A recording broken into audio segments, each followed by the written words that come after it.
Secretary Blinken, NSA Sullivan, you have been involved in the relationship with China for many years, so you're also true friends for the Chinese people. And I would say that I am pleased to meet you today. And China, the Chinese delegation, is here at the invitation of the United States. And as NSA Sullivan said, Anchorage is the midpoint of the air route connecting our two countries.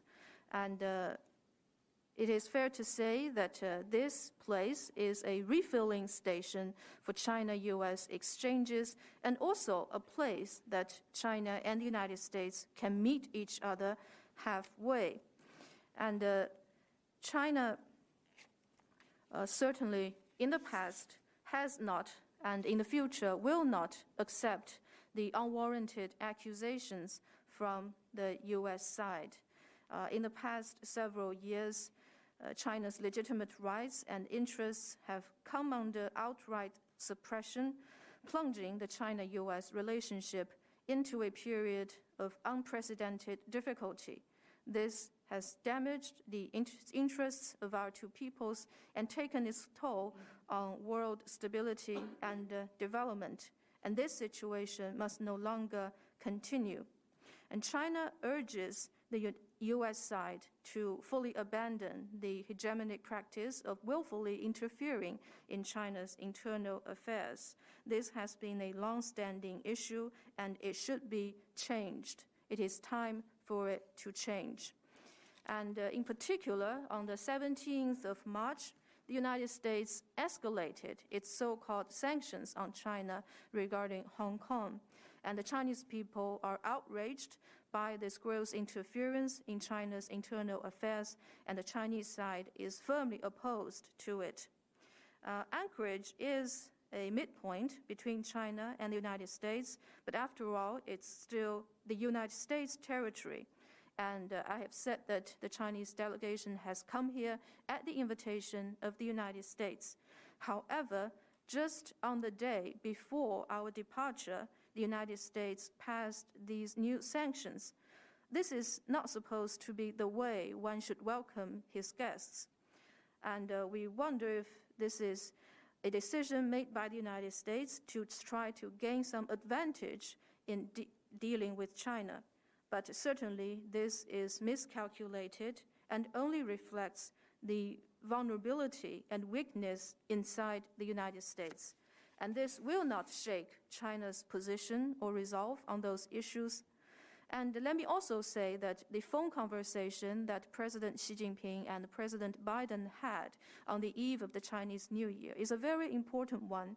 And during this phone conversation, they reached some common understandings that have pointed the way forward for us to bring back the China-U.S. relationship onto the right track.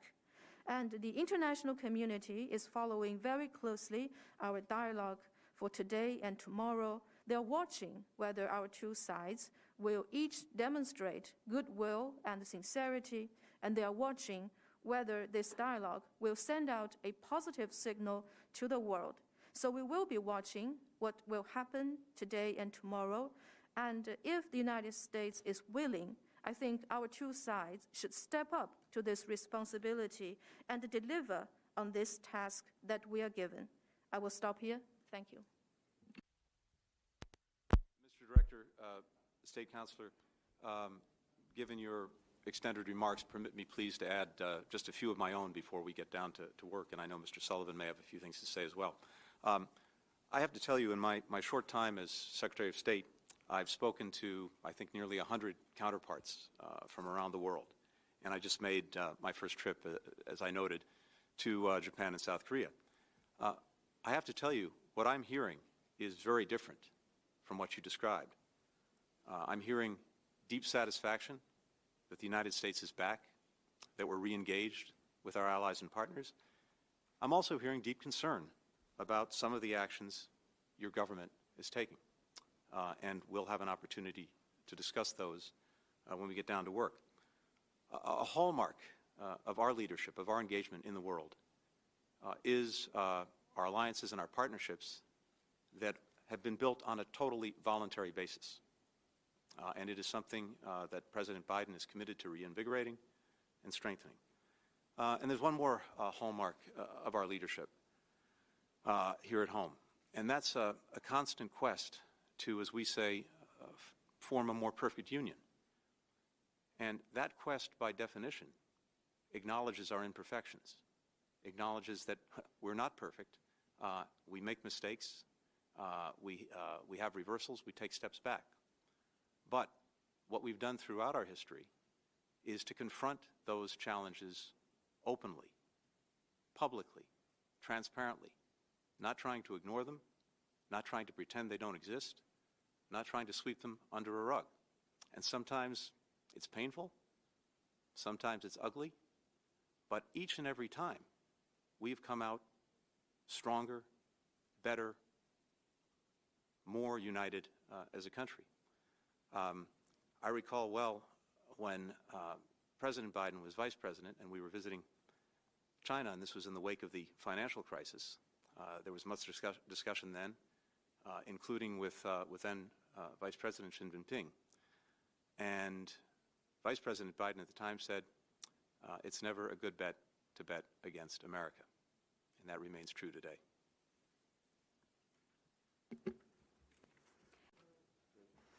Just briefly to add to what Secretary Blinken has said, because I was actually going to make the same point without us even consulting. A confident country is able to look hard at its own shortcomings and constantly seek to improve. And that is the secret sauce of America. The other secret sauce of America is that our people are a problem-solving people, and we believe that we solve problems best when we work together with allies and partners around the world. Just a couple of weeks ago, the United States landed another rover on Mars. And it wasn't just an American project. It had technology from multiple countries, from Europe and other parts of the world. And it is also going to leave behind a collection of material from Mars that the United States and Europe will build a device that can fly there to pick it up and bring it back. That is what can be accomplished by a country that is constantly reinventing itself, working closely with others, and seeking constantly to produce the kind of progress that benefits all, that is rooted in a concept of human dignity and human rights that is truly universal, that every man, woman, and child in this world aspires to. So we look forward to the conversation today, but I do hope this conversation will be one carried out with confidence on both sides. So it's not lectures or long, winding statements. It's the opportunity for us to explain where we're coming from, to hear where you are coming from, and to indicate at bottom what our principles, our priorities, and our long-term strategies are. That's what we hope for in the dialogue that lies ahead. That is the spirit with which we approach this, and we look forward to continuing the discussion today. Thank you, everybody.